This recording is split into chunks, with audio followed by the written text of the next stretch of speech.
यह कहानी चार दोस्तों की है। एरिया ने अपने दोस्तों को रात के खाने के लिए आमंत्रित किया। उनके पास एक अच्छा समय था, लेकिन एरिका अंत में उनके साथ लड़ाई लड़ी। वे सभी चले गए और एरिका सो गई। जब वह सुबह उठा तो उसने पाया कि किसी ने उसे आंख में मारा था। उसने संदेह था कि उसके एक दोस्त ने उसके साथ ऐसा किया था। आप पहचान सकते हैं कि इन चार दोस्तों में से कौन सा एरिका को मारता है। लापता गाड़ी। हैरी सार्वजनिक परिवहन के माध्यम से कार्यालय गया और अपनी कार घर पर छोड़ दी। जब वह वापस आया तो उसकी कार गायब थी।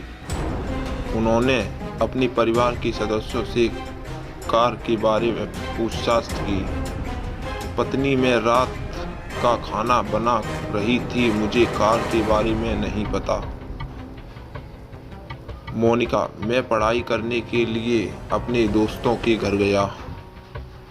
क्लास में पड़ोसी के घर पर डॉली के साथ एक पड़ोसी पर काम कर रहा था। पिता मैं अपने कमरे में आराम कर रहा था। क्या आप पहचान सकते हैं कि इन चार में से कौन झूठ बोल रहा है? इसको अपनी पत्नी से तत्काल घर आने के लिए फोन आया। वह कंपनी के गोदाम में जाने वाला था, इसलिए इसके बजाय उसने अपने सहयोगी से जाने के लिए कहा और उसे चाबी दी। जेम्स तब घर पहुंचा और उसकी पत्नी उसे आश्चर्यचकित डिनर के लिए बाहर ले गई। रात के खाने से लौटते समय वह अपने दो सहयोगियों से मिली। उन दोनों ने कहा कि कंपनी गोदाम में एक भूत की खबर आई है।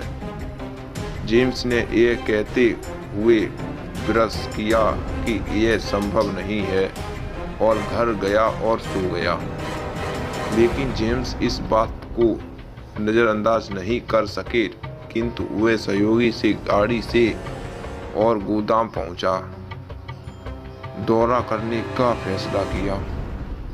जब वह गोदाम में पहुंचा तो उसने भूत को भी देखा, लेकिन जेम्स ने महसूस किया कि यह कोई वास्तविक भूत नहीं है और कोई व्यक्ति एक शरारत खेल रहा है। उन्होंने अपने चार सहयोगियों पर संदेह किया। क्या आप समझ सकते हैं इन